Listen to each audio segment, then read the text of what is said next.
Hi, this is good evening. This is Amitabh Kumar from Peoplebridge, and thank you, Subirji, for giving us an opportunity to host this event.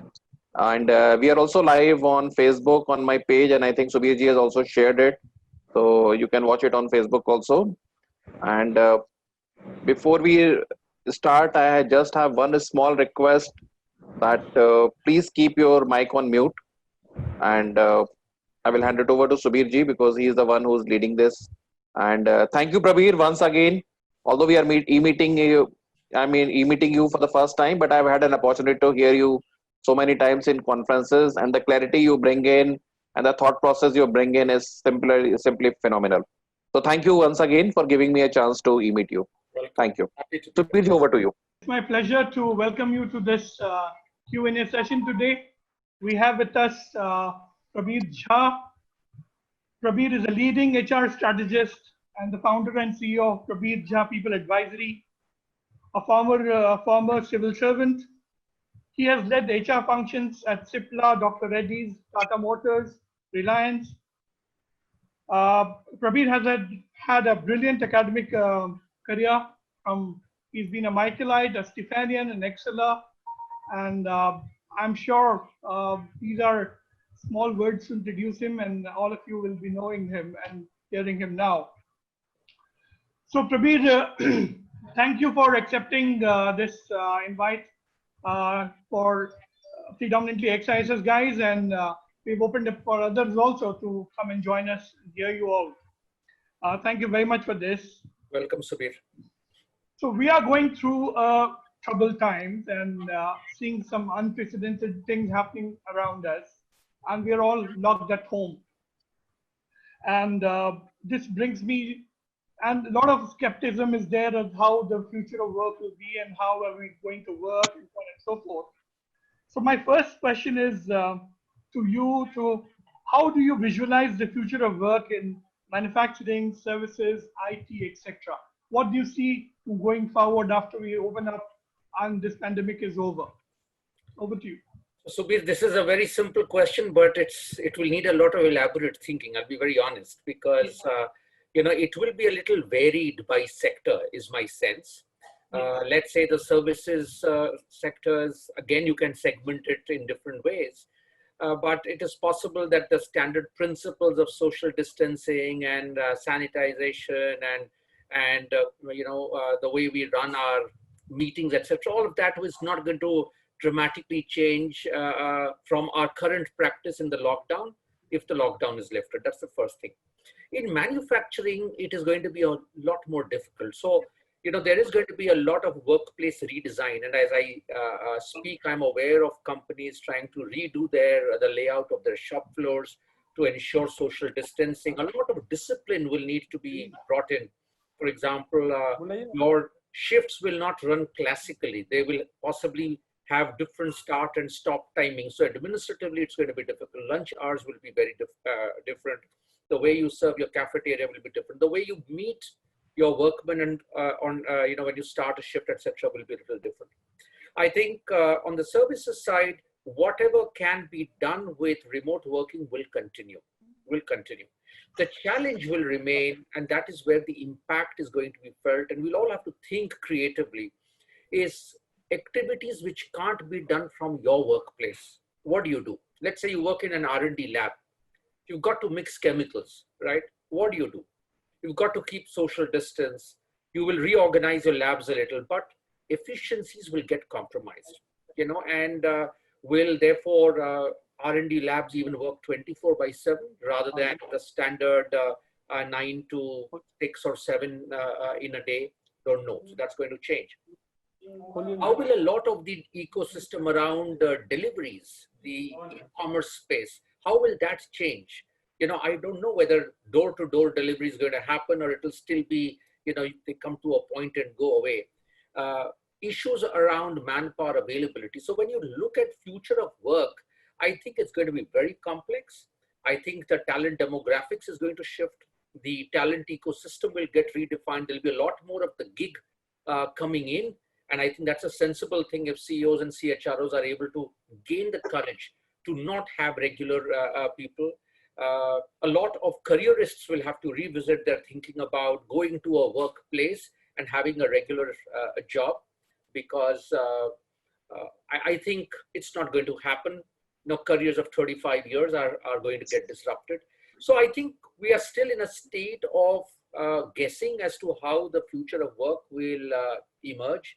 And since you asked me a question across sectors, that's why I'm trying to give you a more broader response, because it will be very varied. I mean, what do you do in a thermal power plant? What do you do in a refinery? What do you do in an R&D lab? What do you do in a tire manufacturing setup, right? It is not, or in a steel plant. So I think a lot of it will be about working with less people, revisiting shifts, revisiting layouts, revisiting a lot of norms of historical discipline, because it will get more scattered and fragmented, and on more the things which can be done from home. Definitely a lot more of the digital shift to work, a lot more of flexibility. But it is going to call for a lot of change, and I'm sure you'll ask me questions on that, on culture and leadership. Because if those two things are not allowed to flex and change, I don't think any of the formal structural changes in so-called the future of work is going to pan out as easily. Great. We heard of Tata Steel working during these lockdown and all this time with remotely working and all, and they have managed it very well. And I'm sure, I'm glad that you brought up similar points. That's very good. So now going forward, what is going to be the changing role of HR, and what are the skills required by the HR professionals going forward to cater to all these changes in the environment which is going to happen? So there was a bit of a lag in your audio, but I thought you asked me about what is going to be the new role of HR in this entire thing. Correct. So, I mean, I must clarify this, because this is a question a lot of people keep asking me, and including I did something yesterday for a public sector company, and the same question came up. See, I honestly think the opportunity for HR, or the call for HR, will be no different than at least what I've been crying hoarse for the last some years. You've got to shift from being an order executor to an agenda setter. And just because COVID has happened, something else will dramatically come as an ask? Not sure. I think HR's role will continue to evolve. The problem is partly us. The problem is also partly the ecosystem that we serve, because the maturity of many leaders in many companies and cultures is still very, very poor, right? And HR itself has not had enough imagination or courage to actually bat on the front foot, in a manner of speaking. COVID gives you that another opportunity, yet another opportunity, and we just cannot miss this opportunity, because a lot of change that will happen in companies will be really around culture, will be around talent redesign, will really be around how do you incentivize people when they are remotely working? How do you connect? How do you engage? How do you get the gig to work with the so-called regular employees? How do you delayer? How do you do with less people, right? I think the questions are the same. Therefore, does the leadership change? So I don't think that the ask of HR is going to change. The question really is, will HR rise to the occasion, Subir? And the jury is not out yet. And while I'm very hopeful, I also want to be very pragmatic. I don't think we are ourselves yet ready for that. Because the first thing is, HR will learn to influence better. For influencing its own inherent capability, because unlike what people think, HR doesn't have any power. Let's be honest. And most of us on the call are HR people. We don't have power and authority, but we have loved to be in the world of control, regulation, policy, administration, even today. And in my own experience of whittling HR teams across companies, I have served in the CHRO, trashing HR policies, which are most of them, and not having any which is more than a page. I know it's not easy. I know that it is very easy to continue doing what we are doing. So I think HR's biggest opportunity and role will be to reimagine. Reimagine both intellectually and with courage to execute. HR's call will continue to be about calling out disruptive thinking across all the people subsystems. HR will need to make sure that it is able to articulate and influence the ecosystem, the leadership, the board, to be able to bite the tough bullets. Because let me be very honest, many CEOs will continue to say all the right things before the camera, but they are not necessarily going to be wanting too much of disruption. You know, are you really sure? HR will be asked this question. Are you guys confident of pulling it off? HR will have to learn to be more empathetic. A lot of it will be about coaching people to shift behaviors. So if you ask me, I don't think anything is going to be really new, but the way and the speed at which HR will need to help morph and evolve an organization's ecosystem, that will dramatically change. And it is in this process we will discover some fresh thinking on HR or from HR. We will discover some new HR heroes, some new HR experiences. So I don't think the issue is about anything new.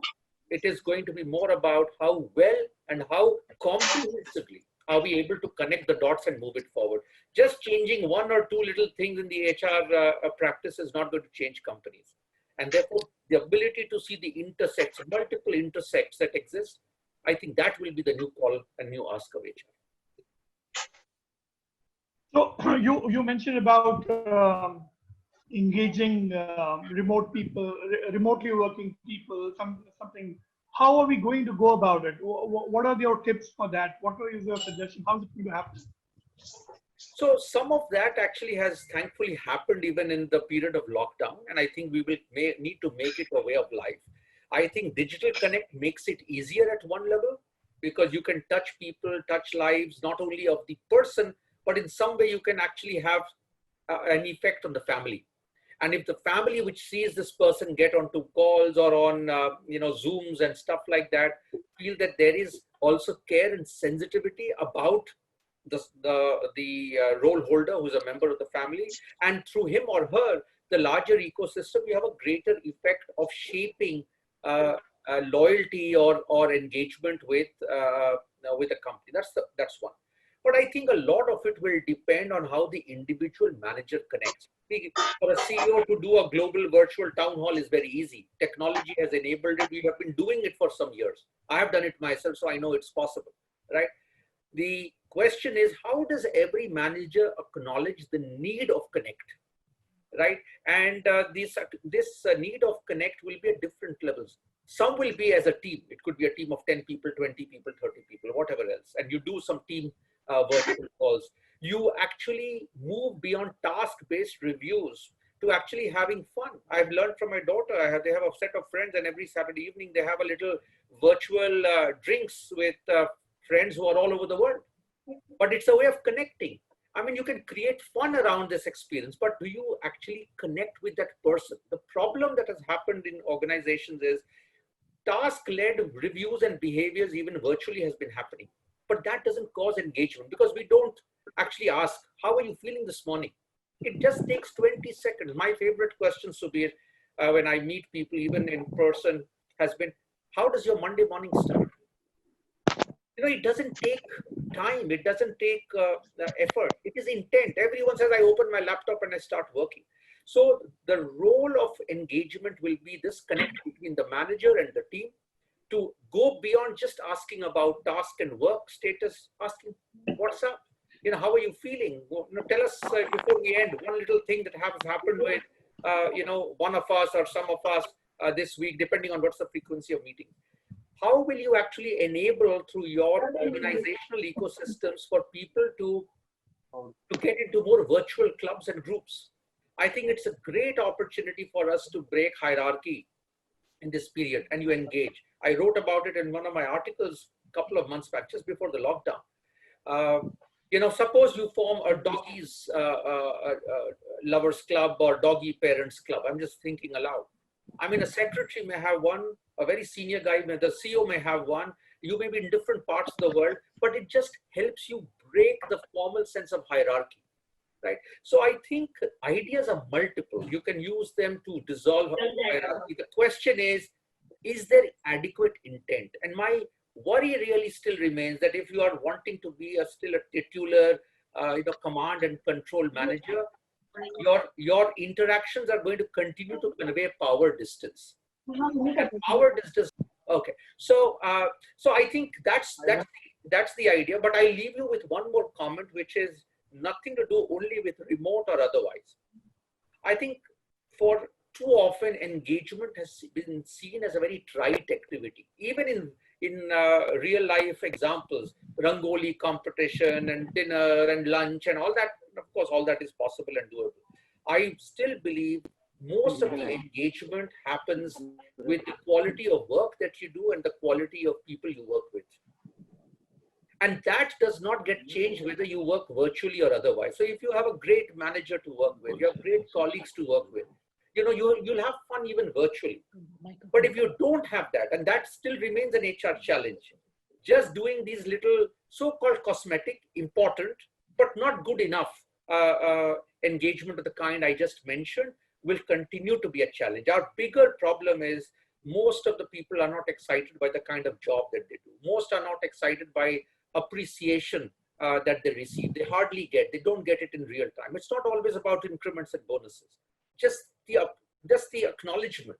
And how am I learning? How am I growing? This is really what builds strategically employee engagement. But unfortunately, even in HR, we've made employee engagement more like a song and dance division, which is a shame, because I think we've just trivialized it to some of these activities.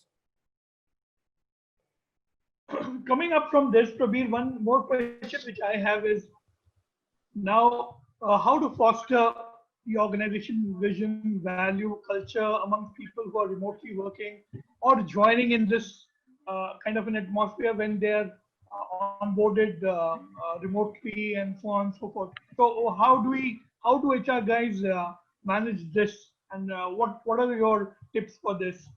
This is a great question. I also don't have an answer. I've been thinking about it. It's a great question.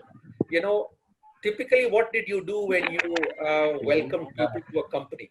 You parroted the same slides, you showed them the same films, you gave them a canned version of what the culture is. Not all of which is true. Let us be honest as HR. Whether we go to campuses or we do onboarding exercises, we tell them all the nice things.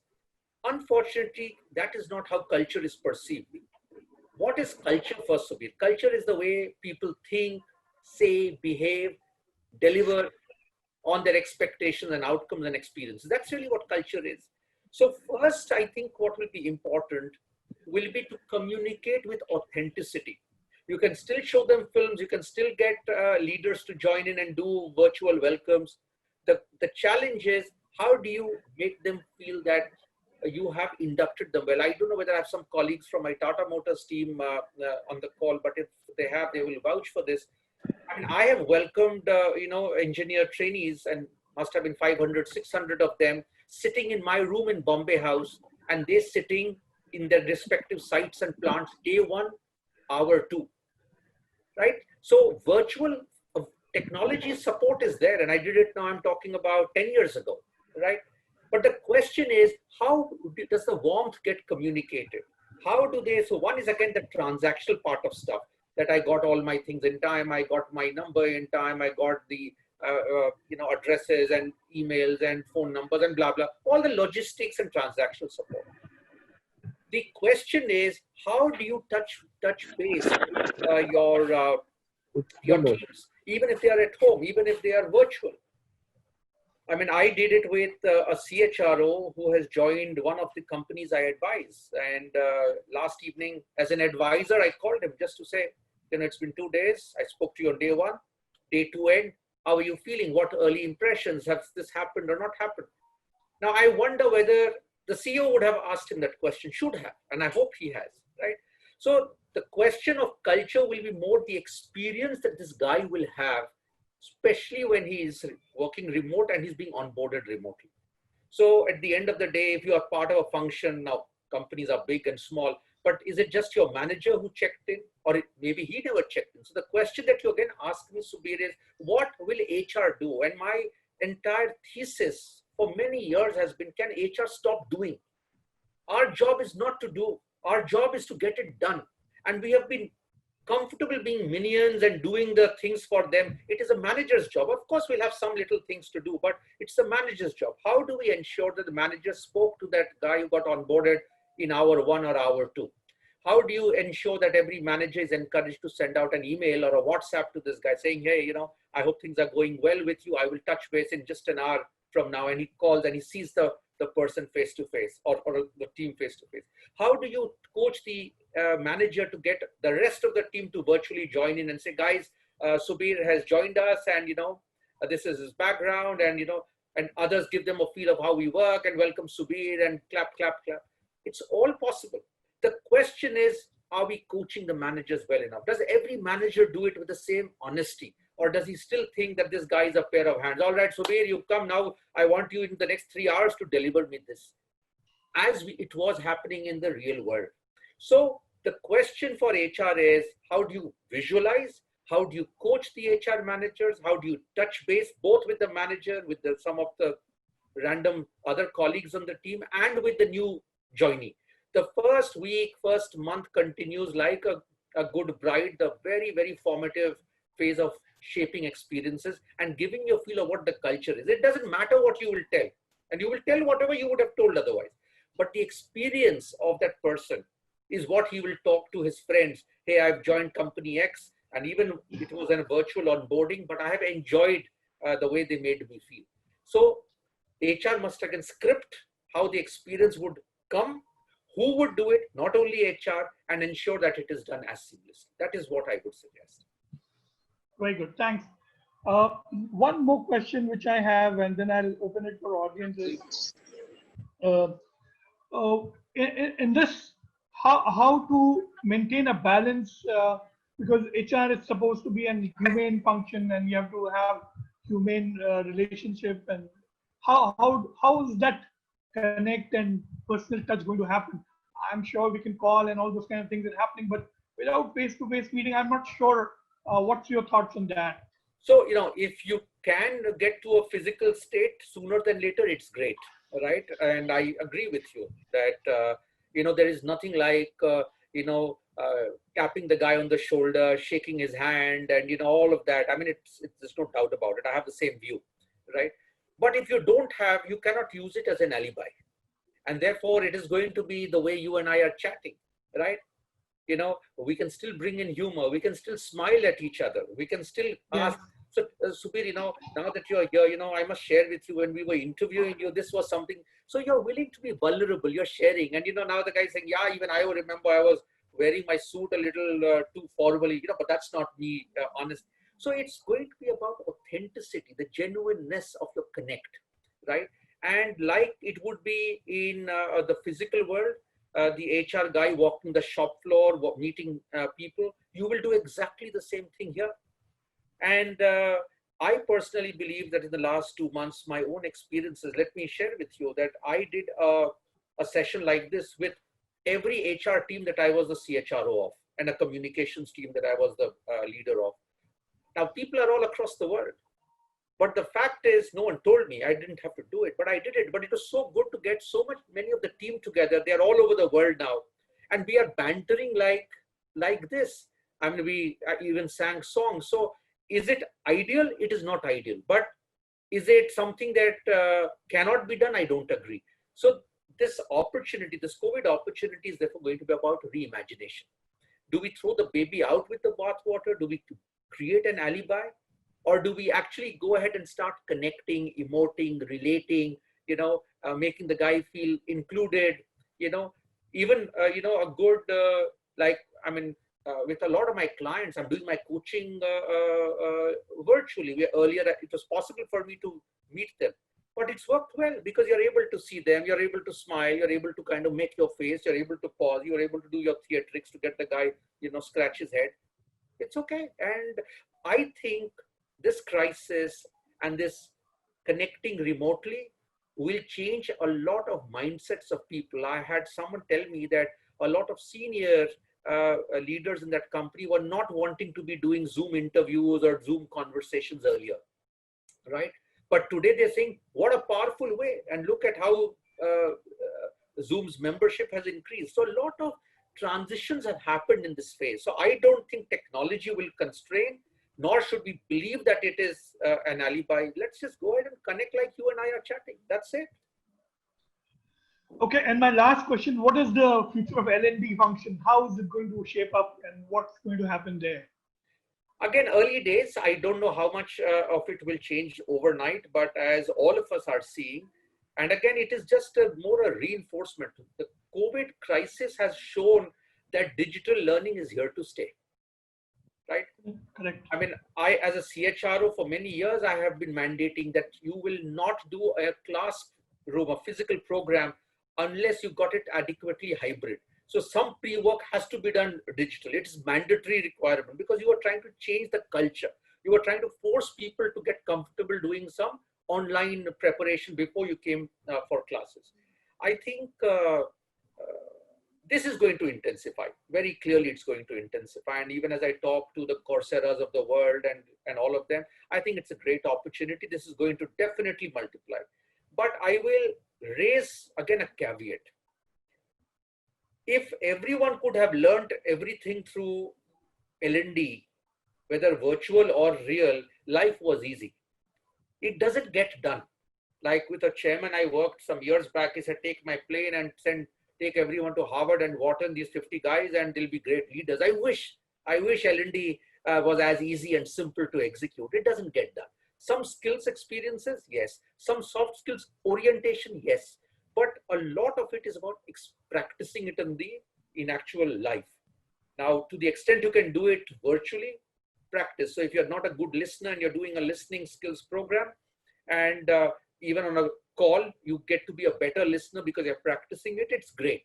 I'm coaching someone today who wants to improve his ability to influence his superiors. You know, he says, I'm struggling with communication with my senior people, with others.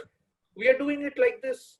So, and I would have coached him in person, I'm coaching it. So I think this trend will intensify, but a lot of it will again depend about the way the ecosystem allows that person to practice the new skills, as would have happened in the physical world.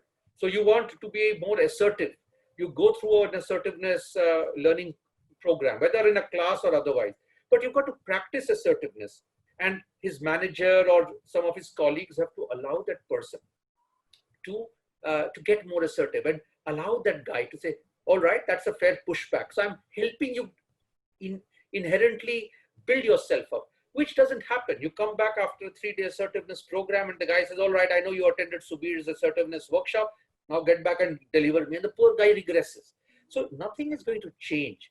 So even virtually, L&D will have more of this content till things get better, but it's going to be about enabling and encouraging people to practice it at the workplace, whether it is real or it is the virtual workplace. One more. What would be the new matrices which HR will have to look at now and will add to its dashboard? Why should any metric change? You know, if you look at HR, your strategic expectations have not changed just because people are more working virtually, etc. Now, in the near term, they will do the standard. What percentage of your L&D program was delivered through webinars and all that, which, if you ask me, are bullshit metrics. I wouldn't be bothered, right? I mean, you can track it. It's okay. I think HR's metrics will remain and should actually get better and remain as strategic. The thing is, the virtual or a more scattered way of working does not change the ask of HR. It actually intensifies the opportunity for you to make a difference. So I would still be as interested on some of the bigger issues about HR. How do you look at enterprise risk? How would you look at your black swan events from a people perspective? Today, if you ask me, COVID has created a huge people crisis, whether it is migrant labor and therefore contractual labor availability. How will you start your work, even a month from now? Will migrant labor come back to your companies? Now, these are real challenges, right? How will you do that? You know, how will you now go and give them the assurance that it's okay, leave Madhubani and come and work in Bharuch? And people are going to think 5 times, right? What implications will it have on your wallet? Will you be paying or incentivizing more? Will you need to change the work environment or the residential environment that they have in that workplace? These are going to be challenges. So at the end of the day, everything will have some kind of a numerical measure to look at, but the strategic issue will still remain one of transformation. Will still be about looking at enterprise risk, will still be about looking at the quality of your talent pipeline, will still be more about organization design. Will you need to re-architect your organization, right? It will still be about, the impact that people are making. Maybe attrition will slow down. It may not be a big measure, right, to follow, but the quality of attrition will become important. So I don't think the metrics are going to change, Subir, but whether HR will step up, that is my hope and that is my worry. And I still stay like a broken record that at the end of the day, nothing changes except the opportunity for you to actually come center stage. You cannot now play second fiddle. As I was telling someone yesterday, I don't believe HR, and you use the word enable or support, I don't believe HR enables business. And I wouldn't accept anyone who tells me I'm an enabling function. HR is business. I mean, HR was business and HR will continue to be business. And we have to start thinking of ourselves as business leaders. Our route might be through the people route. And I can tell you in the post-corona and the restart of the economy, whether it is a pair of hands labor or it is going to be cutting edge talent, you have an opportunity to meet. I personally believe that it's a great time for companies and for HR to talk therefore about the quality of their leadership. I mean, if I was a CHRO today, I would say that, look at your top 100 guys. In non-COVID times, you were still struggling acting on them. Today, you will still have some kind of an alibi. The quality of your exit, your induced exit will speak more about your culture than just getting rid of 500 people who are pairs of hands. Can you get rid of 50 of your leaders who culturally are a disaster in the company, but are old veterans and have political loyalty? Will HR have that gumption? Will HR stick its neck out and say, we don't need so many people here. We can actually delayer, we flatten, because now with virtual working, you realize that not every manager adds weight. So now these are the tough questions. And for me, if I were of the board, I would not be bothered about a lot of the standard, HR metrics that we look at. It's good to have, it's fine, but it doesn't thrill me. I would like more of strategic discussion. And I have never been a guy who has believed that metrics for the sake of metrics, not in HR, because everything which can be counted is not relevant, is not strategic, and everything which is strategic and purposeful cannot be reduced just to some forced number. So that's my take. Fair enough. Thank you. Now I'm opening it up for the audience, and I have Amit Prakash who has asked me a question. Amit, would you like to unmute and ask the question directly to Prabir? Thank you, Subir sir. Hi, Prabir. Hey, Amit. Good to see you again in a different forum. Always good. See, it works. Virtual, Yeah, connecting more than you are connecting otherwise in the real world. Actually, will get my answer. so. Go ahead. So, Prabir, I had a question around performance management. So, looking at both parts of performance management, assessment, as well as the coaching part of it. So, when we talk of assessment, you have always said that, large part of it is the behaviors that are displayed. So in the new form of working, where you're not really able to see people more often, will those parameters change? Will those behavioral definitions change? Or will the competency requirement for the managers to actually assess and drive those behaviors change? What would be the major change point? Great question. And you're asking me a question I've also been thinking. Will it change? Some things will change. Some things will change. And the ability to judge, particularly with remote working, could possibly be a little more difficult. For example, the definition of collaboration will change. Now, collaboration earlier had a lot of ability to walk across to your colleagues. You're a more amiable guy, etc., etc. Now collaboration will get measured by your ability to respond and connect, possibly proactively reach out and offer your help to colleagues, right? So some of the broader competencies will not change, but nuances will start changing in a virtual world. But again, I will want to put a caveat. let's also not assume that in 6 months' time or a year's time, the whole world would become a virtual world. It's not going to happen. Finally, if the world has to come back, you know, it will continue to have plants. It will have to continue to have places where actual manufacturing is happening. Everything cannot be service.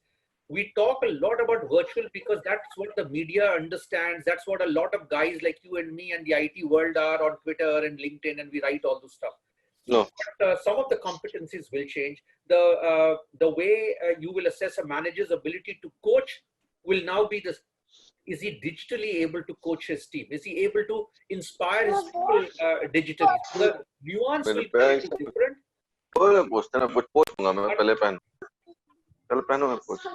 Guys, let's be on mute. So, Please, guys, be on mute. yeah. So, Sachin I Agarwal. think Amit, the list of things that you value in your competency grade will by and large stay intact. Some things could get accented. For example, I definitely believe digital competencies will be called out because you need, and all of us have learned. I have learned in the last 45 days. Now I've done MS Team, I've done Zoom, I've done all kinds of stuff I have, done, which I never knew. I struggled a little, but we've done. So some of that will happen. But I think the fundamentals will not change. The style will change. So collaboration will get seen differently. But I can tell you, even in virtual working, even in a software reality, which also happened earlier, right? Collaboration will be no different, and you'll pick that out. That Subir dropped the ball here, or Amit did not respond fast enough, or I'm just putting Rajesh, I see his name there, or Rajesh actually is copying 20 other guys on that email because he's just trying to cover his tracks. So all of this will give you data. So it is not going to be for lack of data, but how will we pick the data up and how will we give real-time feedback? How will we measure it all up? I still believe and very strongly believe, and you've been on my team, so you know, I still believe outcome should remain to be the top line, one aspect. Did you meet your goals or you did not meet your goals? Most of the parameters of assessment should continue to be behavioral. I don't think, although I'm still thinking about it, maybe I'll write a post on it in some days' time once I'm a little more clear, but the nuance of that is going to change. Right? So I don't think the elements, I mean, how would you look at agility? Agility will continue to be important, but the way it will get expressed possibly will get nuanced. And to that extent, as HR will have to just educate, maybe write the descriptors with a little flexibility and coach people to understand this and then to practice that. Does that help, Amit? Prabir, can I go next? Rajesh here. Thanks, Prabir. It certainly helps. Yeah. But I have a extended question to that. Now, when we look at some of the other policies, like the leave policies that are there in the companies, say for example, today I saw one company which said that, okay, 1st May, even if you are working from home, you will be paid double the salary as you were paid in the yesteryears. There was another company which said, okay, it's work from home. So you are already at home. So there is no leave called 1st May. So how do you think are various companies going to react to it? Is there a need for a change to this because respecting those borders? 100% it will happen. It should happen. I don't know it will happen. It should happen. I think a lot of our people policies should be scrubbed, right? Now, some things which are still flowing from a statute or the law, till the laws get changed, you have no choice, right? And you will follow, do that, including on overtime and hours of work, etc. So that we will have to wait for the government or the legislation to change. But policies which are intrinsic to companies, I think a huge many policies are going to change because you will have to provide for what is more relevant, make it simpler. Actually, simplification should be the first thing that should come out of this entire exercise. Give people more flexibility and a little bit more of discipline. So, for example, someone asked me a question the other day that, when you say you're working from home, does it mean that for exactly my full 8 hours, I am sitting before the computer and I respond? I mean, commonsensically, like when you go to a loo in the workplace, a call may come, but you got to. And that's the culture. So Subir asked about culture. That's the culture of a workplace, right? And you say, guys, whatever it is, between 3 to 5, we will all be sitting on our machines. Whether we connect or not 3 to 5 or maybe 10 to 12. So 4 hours. you set some things up, but how much of flexibility? And this will again vary by company, by teams, by the need of the job. But it's a great question, Amit. And I honestly think the entire policy manual should be scrubbed and see that is it adequately relevant, particularly to factor in flexibility at working from home, but even when people come to the workplace. So if you were running Sanand still, right, and you say that you've got to maintain this distance and your lunch timing will change, you will obviously need to change your local policies, right? And therefore, does it mean that your kitchen area will change or your contractors will change and whatever others, it will happen. You know? So you must. But good question. Thank you. Good. Thank you, Prabir. Rajesh, can you just mute yourself and ask a question? So hi, Prabir. Good evening. Hey, Rajesh. Good to see you. Yeah. So second, your thought on HR being the executor to agenda setter, perfectly fine. And that is something which I'm doing right now. And a situation I'm grappling with is to set a new normal. So we did our operating plan in January, but we can't refer to that anymore. It's not relevant at all because it was based on certain assumptions which was valid in January. Now, we know the global economy is going to contract, the Indian economy is struggling, so will our business and so on and so forth. So for this year, what is that people should chase in terms of should it be 60% of the current year plan, 50% of last year plan, or no plan? Let's set a new base and then we progress year on year. So this year should be a year of no incentive, find a base, try your best, so on and so forth. So if this is the situation which I'm grappling and trying to find some answer and helping the CEO how to arrive at that situation. So how do we find the new normal for this year? Great question, Rajesh. Trust you to ask me the difficult question. So, no, so, you know, I don't think there will be one answer. It'll vary by company. It'll vary by industry, right? Some industries which are themselves very webbed with the world, which itself does not know which way it will go. I wouldn't struggle with even forcing an annual plan or a goal or a target, etc., because it's too premature. What I think will be practical is to break it down. At least we know for sure that this quarter is a washout quarter, right? So April, May, June virtually will be a washout quarter. I will try and work with a tentative outline for if I have visibility for 3 quarters beyond or for the next quarter, because in some sectors, the priority will be just to get back on our feet in the next quarter. And if things don't get better, then you again put it on hold. So we are going to be seeing this year as more short duration, short burst target setting. That is going to be more practical. What rewards will follow at the end of the year, I don't know. For example, I have advised a few clients this year that, given their own context, that you don't even bother yourself because they had some other nuances because their goal setting itself was a little warped, right? That don't do a ritual of that at this point in time. You know, just treat it as a 0 year, right? It's a more honest response.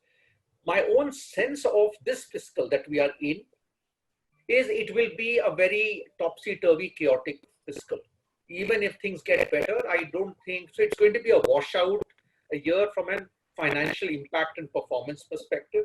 It will have its implication on costs, including on people, including therefore of increments and bonuses that will accrue for this fiscal, payable next fiscal. So and I wouldn't also, while I might break it down into quarter on quarter goals, there will be a way in which even if I have to pay bonuses, I will use some factor to kind of add all of that together.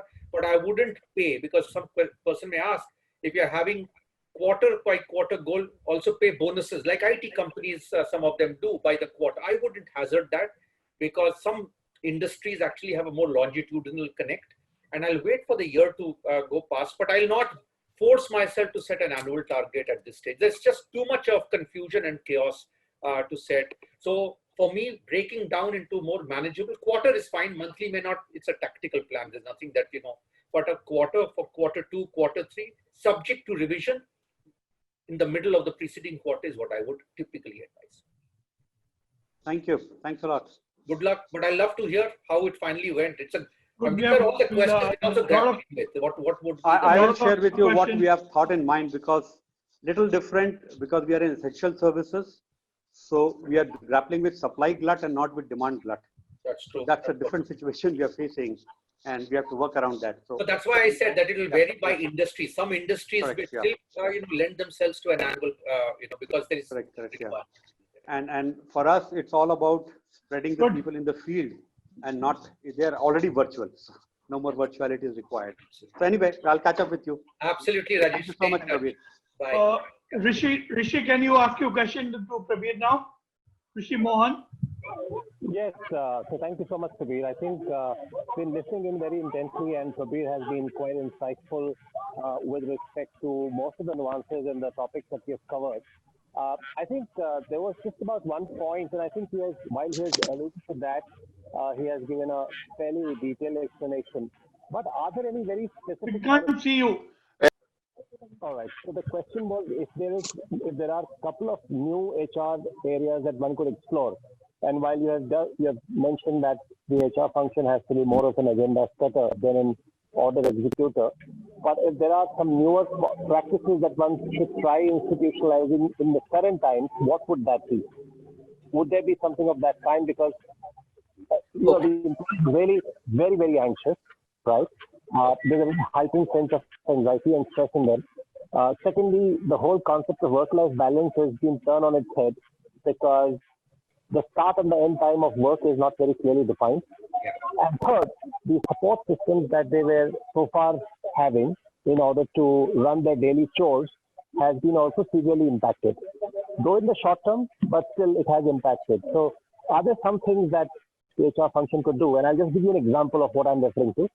So let's say companies have started thinking about whether they can, as part of not giving annual bonuses, but let's say giving few classes of Byju's to the kids of the employees, something like that. So would that come into play? Was the question.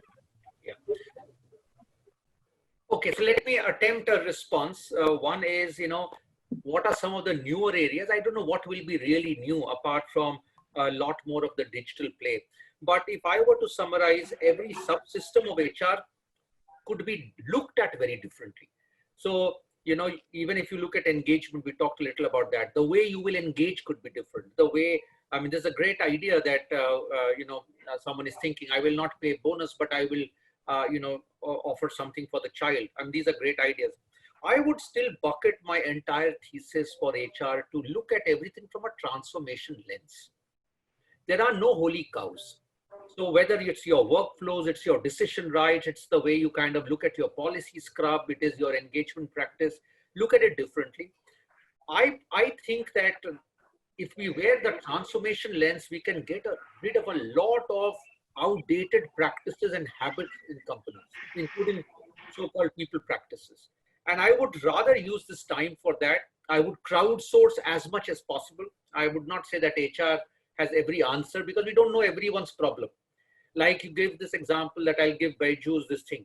It may work to someone who has a child who will possibly gain and a belief that Byju's is the right option. So my question is, why Byju's? Why can't you give me an option with some other this thing?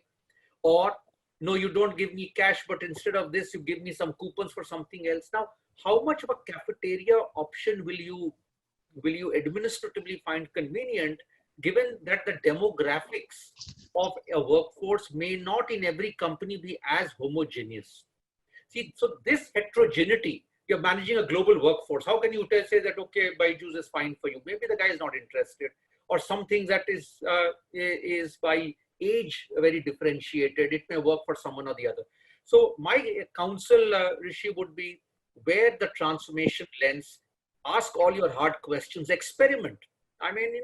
Some things that we'll try to do will not work as well, will not go down as well. Then we'll course correct, right? It's okay to make, an experiment and fail, and we'll course correct. But use this time to think creatively, to think innovatively, and some of your ideas themselves are great. And I think if we start applying our mind to our different aspects of what we do, we will have not only solutions which work for you, but it might just be a new trend that we'll be able to set for many more companies. So transformation is actually the focus. The hat of transformation and scrub is what I think I would vouch for, rather than any segment under which we bucket HR. Thank you so much, Prabir. Thanks, Best wishes. Prabhash. Can you just ask your question? Prabhash Lebek, can you ask your question, please? Yeah. Yes. So, Prabir, I have actually two questions. The first one is you talked about HR. I'm struggling listening to you, Prabhash. There's a lag. Can you And type? this is that season where we are all sitting in that. You move. Yeah. But I think it's got lost. So what I'm saying is, we are in that season where we are saying, let's cut costs in a hurry. Within that season, how does HR get everyone to sit around the table and say, guys, hold on, we need to set an agenda for the future as well? And even in this cutting costs, where is leadership stepping up and HR asking leadership to step up and said, guys, in our greatest of time, we paid ourselves a great salary because we said that the entire great performance of the organization is attributable to the leadership. So today, if the organization is down in the dump, that also should be attributable to the leadership, and not so much about let's get rid of 10,000 contractors or the bottom of the pyramid. How do we get this agenda to shape it? Because, like you said, it's all about culture, right? This is the culture which will either take us down to a recession or bring us up very fast. It's a great. And then the second question. Wait. Let me just respond to that. The second question is actually a corollary. No, let me respond to this first. First, I 100% agree with you. And I said this even on television. I think it was the Rajdeep show on which I said the quality of your attrition or your exit will be so important. So first, let's break it down. The percentage of people cost to your total cost will vary by industry and company. Don't look at people cost to be your panacea for all your problems, which is very easy.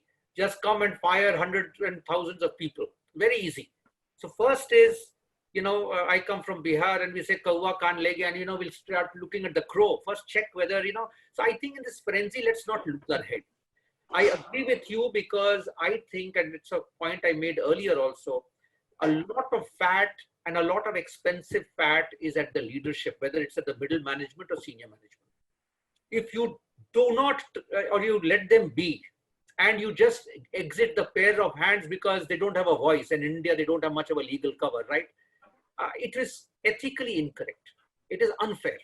So it must start, and therefore, even before you exit people, you look at your pay cards, you look at deferring your bonuses, you look at a lot of those things, so that you basically are creating a kitty which gives everyone fair chance.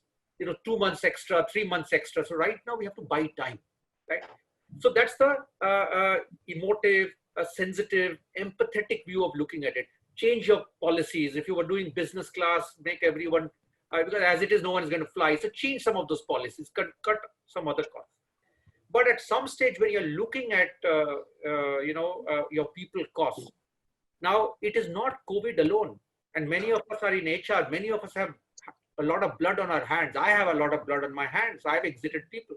But the fact is, you always start from the senior levels. Even the management team, there are 2 people who don't pull their weight and they survive because of loyalty or chamchagiri or whatever else. It's a shame. And that is where I expect HR to be able not to say, my job I have to preserve. You must do what is right. Now, having said that, you will still reach a point where you will possibly not need, because that business you have closed down. So why will you keep 500 guys or 100 guys at the lower levels? So, I don't think we can deny that exits and layoffs will happen right down to the last. But it cannot be that the junior most guys are made the sacrificial lambs. And the question you raise is absolutely valid. And I personally believe this is the moment of truth for HR. Will you stick your neck out and say, even if I am sacked for it, this is not the right thing to be done? And the worry is, will CHROs actually stick their neck out? I don't know. Because the CEO told me, so I did it. Come on, it doesn't work that way. So you asked me a supplementary. Yeah, so the supplementary was, see, everybody is, okay, there's chaos and there's COVID, but I generally believe that today in like 2020, there are more problems in the world than in 2019, which means we are all looking for more solutions, right? When you look for more solutions, it actually creates more business opportunities. So very few people are talking about this, getting 12 months worth of productivity out of our balance 9 months of the year. How do we go about setting that agenda? That look, the world hasn't really come to an end. Yes, there are 35 lakh people who are sick, and yes, we have a lot of death in the world, but we haven't really come to an end. We are still very much in there with more problems to solve, which means that somebody will have a business opportunity. If it is not me, then somebody else. Brilliant. I think, you and I are absolutely aligned. I wrote about it in one of my posts recently that, more than the gloom and doom of the crisis, let's look at the opportunity that the crisis will afford. Correct. It will be a different set of opportunity, but there will be opportunity by industry, by function, by person, right? I mean, even if you lose your job, to say that, you have a choice. You can become a skeptic and say, everyone was bad with me, life is unfair. Then you're going to be where you are. But you might force you to actually uncover a strength and a passion in you, which might even be commercially relevant if you think right.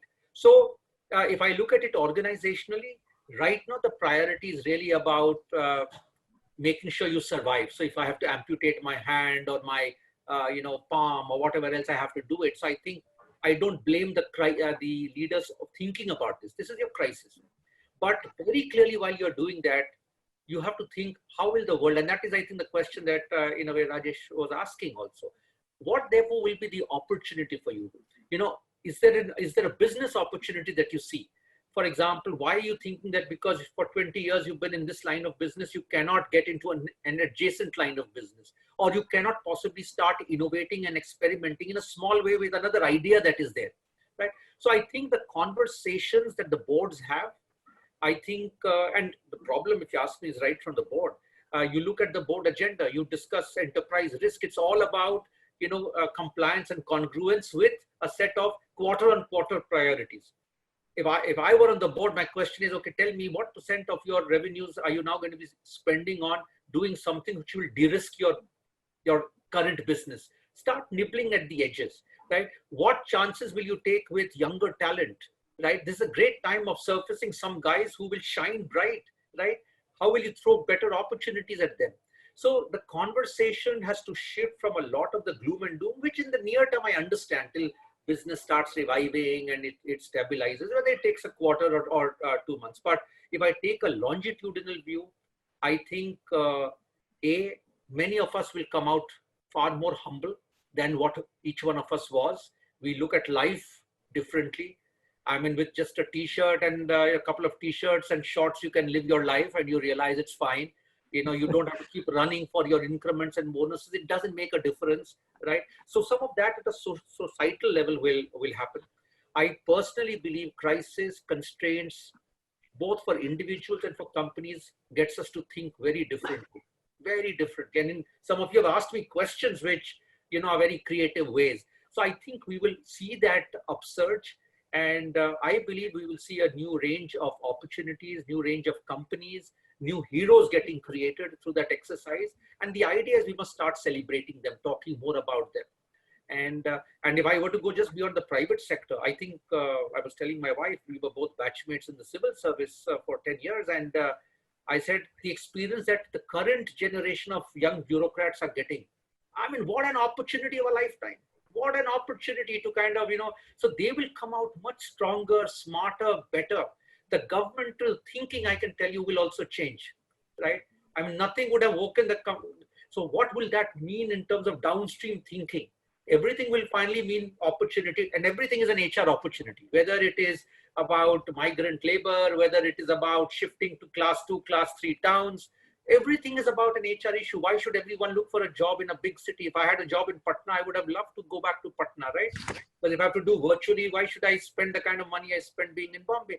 So how would we as HR also start thinking and enabling? I think it's a very exciting opportunity. Right now, everyone is in a crisis fighting mode, but give them another 3 months or so. I think the conversations will shift. That's my hope. So, Subirji, I think we are almost at the end of the session. Sorry, hello. Prabir, Amitabh, can we have a couple of more questions or no? No, I'm okay with that. I'm just wanting to do a time check and be the devil's advocate and just I know, I know, I because know. I don't I know how know. much time he has. So, Prabir, a couple of questions more. Yeah, sure. Okay. And can I Milan, ask one question, Subirji? yeah, please. Okay. Prabirji, one question which I have is, lot of things are going to change in HR also. So, little looking at doing some bit of crystal gazing, what are the kind of technologies you see getting adopted in HR? I think a lot of digitization will happen across the entire value chain. Yeah. Some things have already, and I also am advising some startups, so I'm aware of some exciting stuff which is happening all the way from the recruitment to the onboarding. This morning I chatted with someone who's doing some crazy work on onboarding. I am advising a youngster who is looking at a lot of network analysis, looking at just the emails and the various communication messaging which is going across to look at issues around engagement. I mean, it's brilliant, and these are youngsters. So I think companies will start looking at a lot of digital play, of shifting things to the individual and to the respective managers. I personally believe that HR is going and should actually disengage from doing a lot of things which are, with itself. And I don't see any aspect. There was a question on L&D. I think there's a huge opportunity of digital technology coming in the L&D play. You talk about talent management. Now, conversations will never be substituted. You will not ever leave it completely to, but there are already a lot of technology-enabled talent deployment, 9-box variants of stuff which is there. But the quality of conversation will still need to be as good, if not better. But I think enablement of HR platforms will happen across the entire value chain. And I see that happening. I mean, I had someone who called me to say, you know what, people who are leaving the company. Now, I know that exit interviews are outsourced, but they're saying that we have developed a digital solution wherein the person will get tracked for even 3 to 6 months beyond his exit date, when he's more comfortable sharing experiences and updating. Someone talked to me about, we are offering an alumni network so that we can keep the connect of our alumni much stronger. So, I mean, in the last 1 month, I have had so many people who talk to me about this. I believe these are all going to come into actual reality of the HR system. Now, companies will then, depending on budget and the willingness to leverage them, but you have a suite of offerings across the entire value chain. Thanks. Thank you so much. Milan, if you're there, you can ask a question. Milan Chakravarti. Hi, thanks, Subir, and hi, Prabir. How are you doing? Hi, Milan. How are you? Yeah, so my question is related to something you have already answered in terms of HR measures. But my question was more, about HR per se, whether pre-COVID or post-COVID. It's about what you mentioned is transformation. If HR needs to drive the transformation agenda, how do we move away from transactional measures to transformational measures? Because while we keep doing transformational things, we cannot at the end of the year say, I have had so many training hours, I have had reduced attrition by this and this. That may not speak to the transformational agenda at all. Having said so, some of the transformational measures may not be measured or completed within a year. Hence, what should be a good combination of lead and lag measures, which the CEO will be very happy to see and probably partner more? It's a great question, and you are absolutely right. Nothing is going to happen, on a particular date. This is going to be longitudinal, but I personally believe some of things are going to be fast-tracked or could be fast-tracked. And it is not that when I say that you should shift to a transformational agenda, all HR functions in all companies of all shapes and sizes will be moving on a pure transformational agenda. And I'll also be honest, howsoever transformational, there will always be in every function some bit of transactional drudgery which will remain, right? So I just want that I'm not misunderstood. The question is, which way is the shift happening and at what speed is it happening? So when you ask me about transactional this thing, there will be some transactional measures which you may still want to track, but it may not be of interest to the CEO of the company or even to me, the CHRO of the company. For example, man hours of training as a CHRO, I have always despised. I mean, it tells me nothing about it. Discrete data point means nothing to me. All I'm interested in is seeing trend lines, because that lends itself to a management question or a management support or a management insight, right?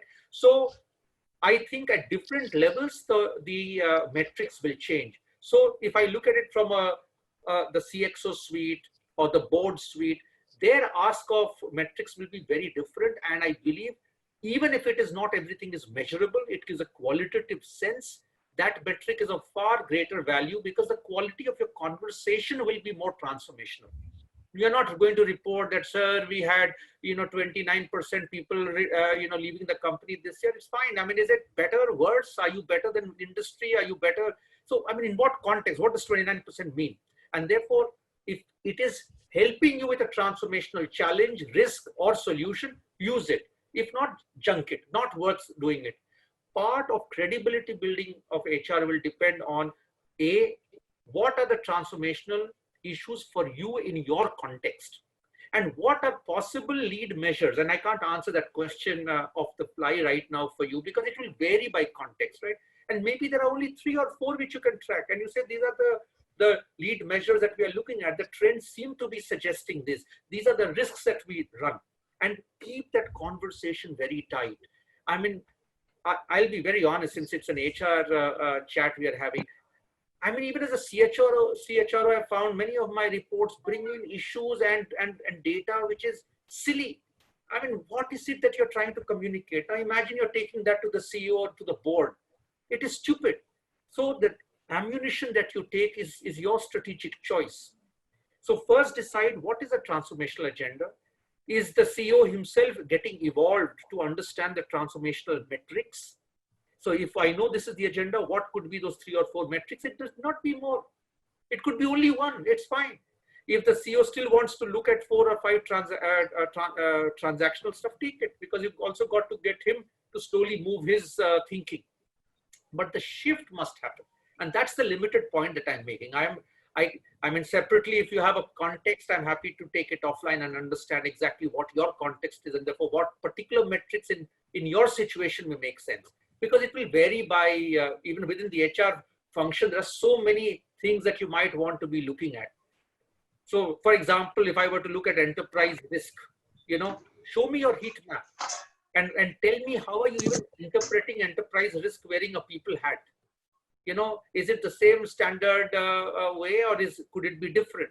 I mean, how will you look at culture as an enterprise risk if your business model is changing? To me, your existing culture is your biggest priority. Now, what are you going to show as measures and metrics, right? You can then break it down, and at some stage it will start adding up. So that is the strategic bit of reshaping the way people expect HR to do, because forget HR, even the recipients of HR service need to be told, boss, don't expect this. In my experience, again, I can tell you, I've told boards, I mean that, but Prabir, what about that? I've told you, I will discuss this 12 months from now. It doesn't make sense to discuss this today. And finally, they've kept their distance. 12 months later, I said, I had told you I'll come back. I've come back. This is the data. So it's about reshaping the terms of engagement. And I think that is where HR has to really grow. And it's a great opportunity. And the way of putting it can be softer, and you can quote it whichever way, but you've got to push back and decide with the relevant board or the CEOs or whatever, what measures would you think would give you comfort that culture is changing? How would you think something like this would be a barometer? It may not be always about direct causation. It could be broad correlation. It's fine, So that's how I would advise the start. Thanks, Prabir. We are out of time. Mr. Jha, Mr. Jha, I have a Rashmi. question. No, I'm Renu I'm from the healthcare industry. So I have this question for Mr. Jha, that when hello, am I audible? Yeah, go ahead. Yeah. Mr. Jha, what I wanted to ask, since the healthcare workers per se have taken the forefront, they're the frontline workers.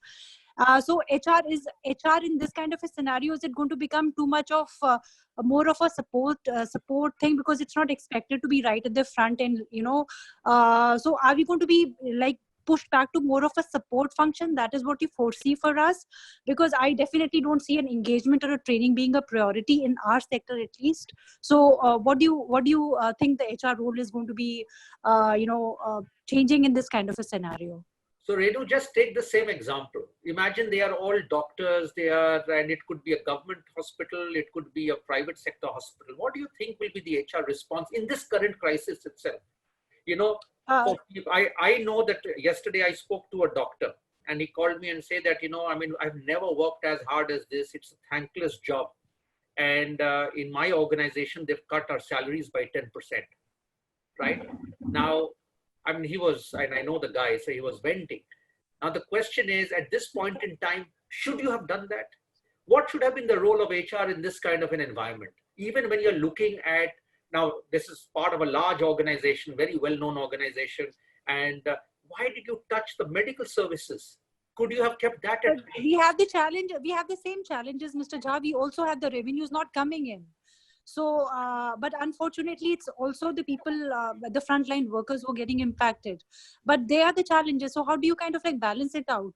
So I see myself getting pushed. So even if I was like, I was a frequent visitor to my own hospital, but then I see HR probably to maintain the status quo, I'll have to take a back seat, let these people, drive the operational bit of it for some time. I just have to maintain the status quo is what I expect the HR to maintain and not be like. So Renu, you will, if I may, again, I don't know your specific context and we can discuss that later.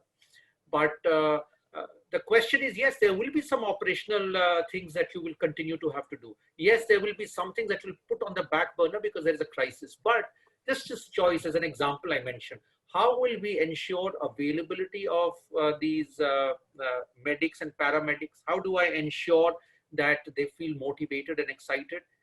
And who is it that is saying that they are not interested? That is where I'm saying the voice of HR. At the end of the day, yes, there are many people who will shout it down. Your CFO will shout it down. Your CEO will shout it down.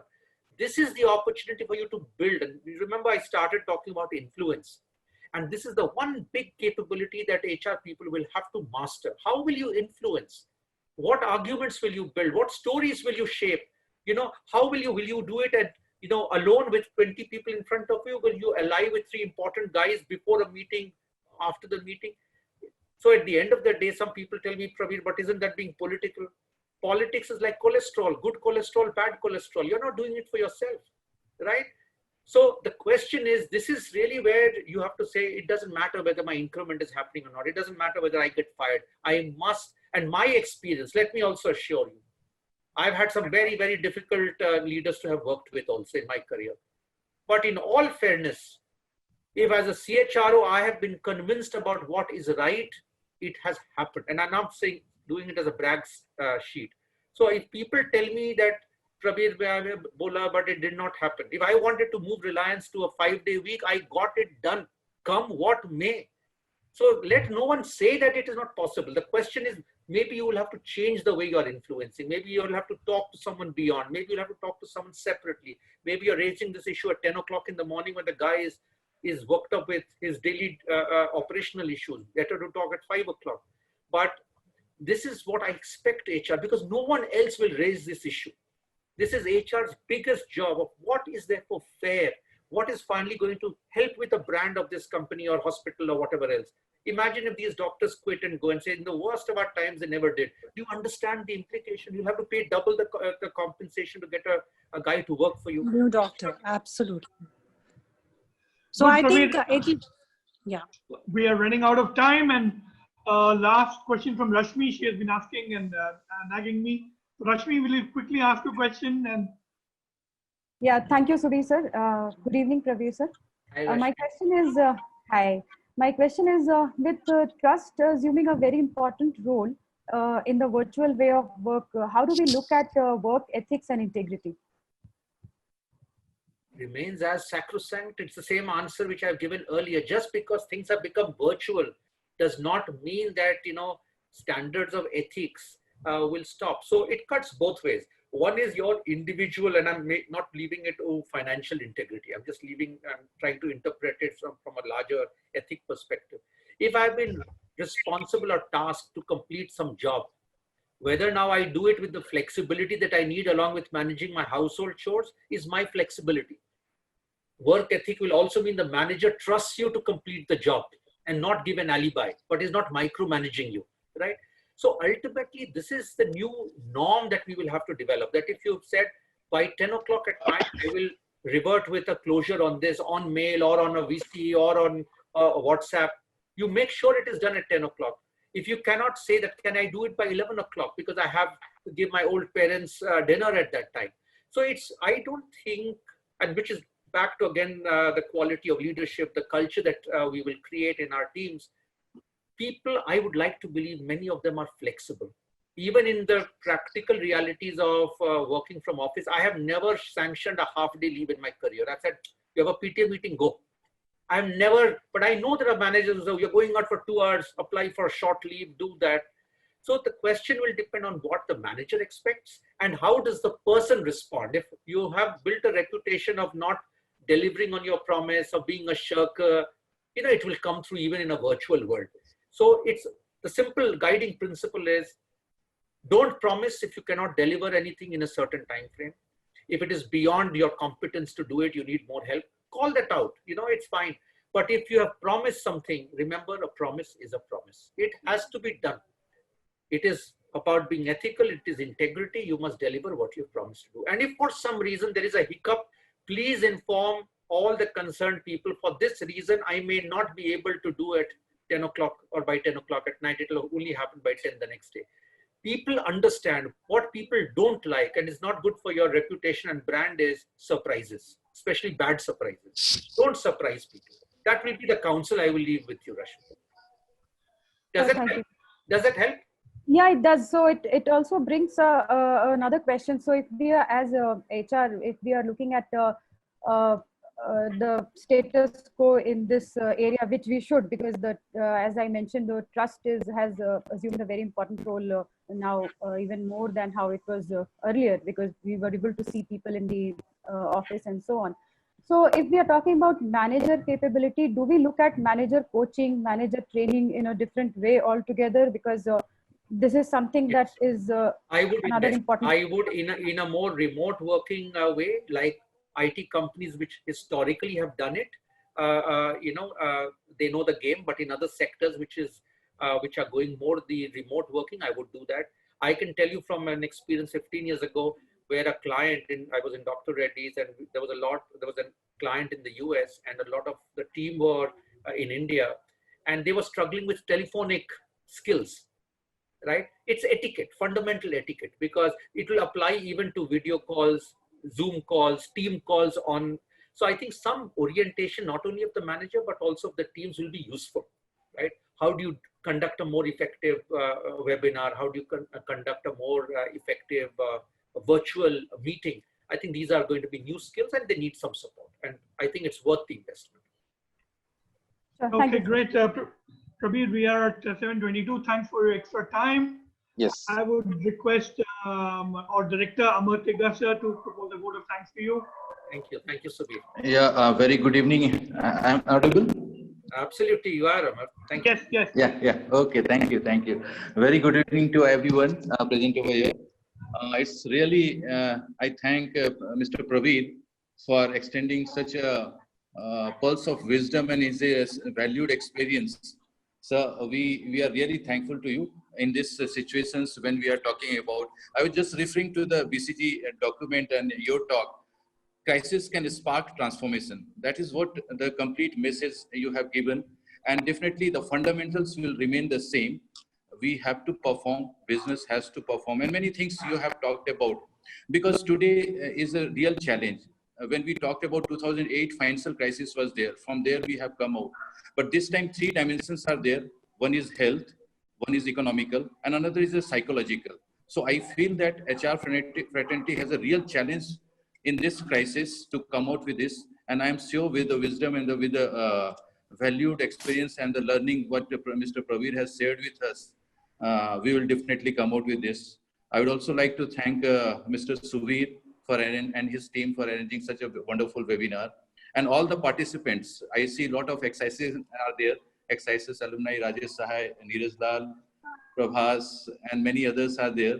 I'm really thankful for joining this webinar, and will certainly look forward for another webinar from Mr. Suvir, such insightful and thankful to you. So I will not take much time because already we have extended a lot of time with the 20 minutes. So thanks once again, Mr. Prabir. And I invite you to the campus, Excises campus, Ranchi.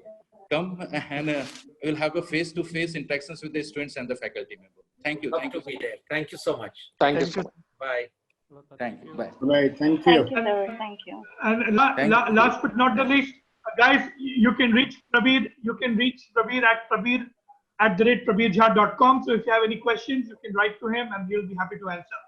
Thank you. Thank you, guys. All the best. Take care. Bye. Thank you. Bye.